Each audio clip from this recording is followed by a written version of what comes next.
All right, everyone. Today I'm going to do a review on the Ram 1500 Tungsten. Now, to preface this, this is a luxury truck. So gone are the days of trucks being a utilitarian vehicle and, you know, they're used for work. These new trucks have to do everything. So this is not the truck that us peasants would buy. This is supposedly dripping with luxury. Now, starting with the key fob, did it need to have a metal cover? No, I think it's a little unnecessary. On the exterior of the truck, it's pretty nice. There's a couple things that I definitely would have changed about it. I think the Ram logos like that are a little bit unnecessary, and I think the mirrors are a little too bulky, and these cameras here seem like an afterthought to me, but yeah, that's just my personal opinion.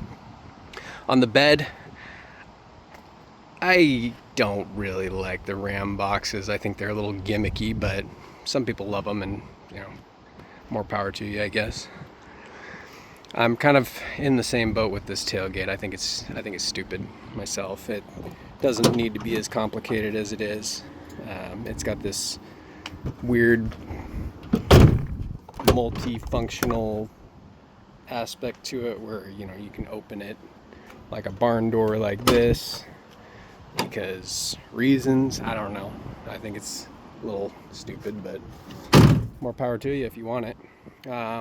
Inside here, it's just a regular bed. You're missing the wheel wells because they're taken up by Ram box. This also has a rear step. I think this is a much better solution than the goofy situation that the Fords have with the handle and whatnot. And this also has the 4-corner adjustable air suspension. That actually I like. It self-levels when you have a trailer on the back, which is kind of nice. And you can, you know, raise and lower it for if you need extra ground clearance or something like that as well. With the grill, again, why did we need the Ram logo all big like that? I like the LED lighting and the rest of it, but the Ram logo like that's just a little ostentatious in my opinion. With the engine, you got the Hurricane Ho. Leave it at that. Power flip out side steps.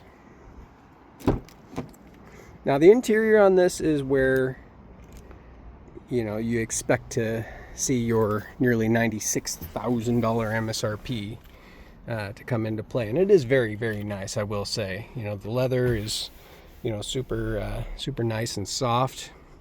I do like in the back seat how it has an actual console here with a storage compartment, and it's a nice place to sit. It also has this reclining feature here where it slides the seat forward and the backrest reclines. Very good amount of legroom and headroom. Granted, I'm not very tall. I'm 5'10", so you know it's really very good for me. You have this suede headliner in here, and this has the very nice Klipsch performance, whatever they call it, reference premier sound system. 23 speakers in here, including in the backs of the seat backs, which is a little weird, but 23 speakers. And granted, it does sound very, very nice. And I would expect it to for this amount of money. Let's check out the front seat. Now this has seat controls here on the door.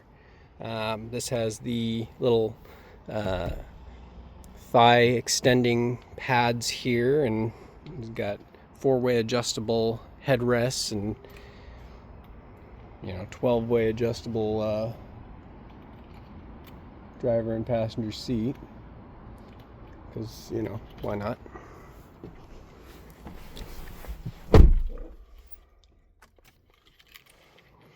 Now, interior wise, it seems like everybody is just going for screen real estate anymore. So you got a screen here, you got a big screen here, and you got the completely unnecessary screen over here. Nobody is ever going to use that screen over there. I don't care what they say.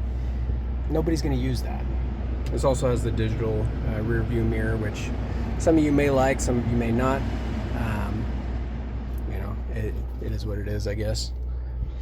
Interior wise, it's very comfortable, which I would expect it to be. You know, there's definitely some things that I would change. I don't think this is necessary. I think that's, you know, just excess. I think the leather wrapped dash and door panels are kind of nice, and they stuck with the very plasticky lower door panels here, which is an interesting decision by them. We've got the very overcomplicated mirror situation here. Oh, focus. Mirror situation here. So you got the power fold-in mirrors, and then the trailer extending mirrors also power. Again, I think these mirrors are a little bulky, and I don't like that little nubbin sticking down there, but you know, whatever. Interior wise, you know, you've got this carbon fiber accent here and there and there. I don't think that will age well. I'm just going out on a limb here. I don't think this will age well. I think it will be something that the sun will wreak havoc on, and I don't think it will age well, but I could be wrong. Maybe it's very well designed. You got the leather wrapped steering wheel as well. All of this is very nice. You've got a lot of different materials though. So you got the black leather, you've got the tan leather accent here with the stitching, and I suppose that does match the Klipsch speaker theme going on here as well. You got the carbon fiber, you've got the, you know, shinier metal, and then the brushed metal. You've got the jeweled, I'm not making this up, jeweled rotary dial shifter, which is kind of ridiculous. But it does have massaging seats. How about that? That is nice, I will say. Is it necessary? No, nothing. None of this is necessary. This is very excessive, but it is nice. And you know, the seats are very adjustable, I will say. This part here adjusts the upper part of the backrest. This adjusts the angle. This adjusts the headrests. Power adjusting up and down and in and out. We've got the thigh adjustment right here as well. And overall very nice. You've got doors for your cup holders because reasons, I guess. They thought that you should have a door for your cup holders. And then the wireless phone charging system. I do like those. Those are nice. This is adjustable, this insert right here. Which that I don't mind so much. I think that's a good idea. Got a lot of storage space in here as well. You got this leather care guide. Look at that. Welcome to the standard of premium luxury. Not for the peasants is this truck.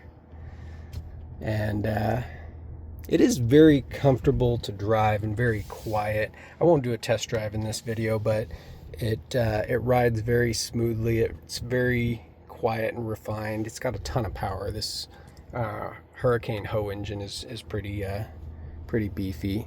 The graphics on the screen are nice. You'd expect that, but I think the manufacturer is going with as big a screen as possible is just strictly to be the best for a statistic. I don't think it needs to be that big. It's just ridiculous, but it is nice software wise, and you know, you got a ridiculous amount of cameras.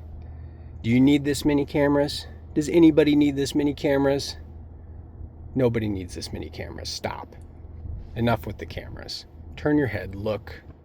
You know, this is unbelievable. Yeah, so this is the Ram 1500 Tungsten. That's my review of it. Overall, I like it. Is it worth $96,000? I don't think any truck is worth $96,000, but if you have $96,000 and you want a luxury vehicle that you can also tow your boat and use as a pickup truck, you know, this would definitely be a very good option for you. Hope you liked the video. If you do, like, subscribe, and if you want to see more videos like this, let me know in the comments section. Thanks, and I'll see you guys later.